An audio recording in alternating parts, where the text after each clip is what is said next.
Two sides collide outside the convention center. Donald Trump supporters come face to face with protesters, ready to heckle each other over the issues that divide them. Black lives matter! Black lives matter! Black lives matter! Black lives matter! Each chant a bone of contention, fueling the dust-up, a spillover from the quarrel inside. There started to be some jostling and some shoving. As we were being escorted out, other Trump supporters joined in and shoved us. One girl was picked up by a backpack and shoved out the door. And this is by a Trump supporter. We were just protesting peacefully. Trump, Trump, Trump, Trump. Hours before the rally, hundreds of people of all ages Trump for president lined up outside the convention center to see the Republican frontrunner. Some of them in protest. He's racist, sexist, liar, violent. Others in steadfast admiration. I love him.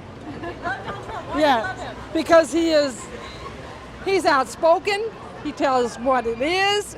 I don't want a racist, misogynistic person running something that people have worked so hard to make so perfect.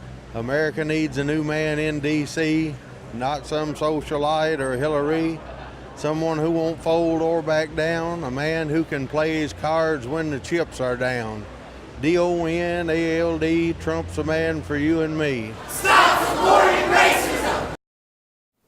We haven't heard anything from the mayor's office, unfortunately. River City FOP President Dave Muchler says Mayor Greg Fisher hasn't responded to the FOP's concerns, outlined in this two-page letter sent to the mayor 1 week ago. A staple of Mayor Fisher's administration is transparency, and we don't feel that we're getting that. In the letter, Muchler said officers' confidence in LMPD's leadership was at an all-time low, pointing to a lack of manpower in the decision to disband flex platoons. He said LMPD needs more officers to effectively fight crime and slammed the department for pulling on-duty officers, including homicide detectives, off the streets to provide security and traffic control for hundreds of private events. There are places where police response, sometimes, if it's not emergent, takes hours, and sometimes that is what it is, but sometimes maybe it shouldn't take that long. Chief Steve Conrad responded to the letter in a statement, saying in part, as of today, all but 5 budgeted police officers' positions are filled. We are in the process of hiring more police recruits this fiscal year than ever before. Do you know how long it's going to be before those officers are actually on the street? It's going to be a long time. And we're bleeding officers, not only to retirements. I mean, I have never seen this number of 3 to 5 year officers just leaving the department. In my entire career. Former Governor Steve Beshear came out with his arm swinging, accusing Governor Matt Bevin of being more concerned about politics than the welfare of Kentuckians. Every time he throws a falsehood at me, I'm going to hit him between the eyes with the truth about him. This is a convoluted mess, and it doesn't pass the political smell test. In the boxing ring of Kentucky politics, there have been plenty of hard-fought battles, but perhaps none quite like this. In one corner, a retired governor.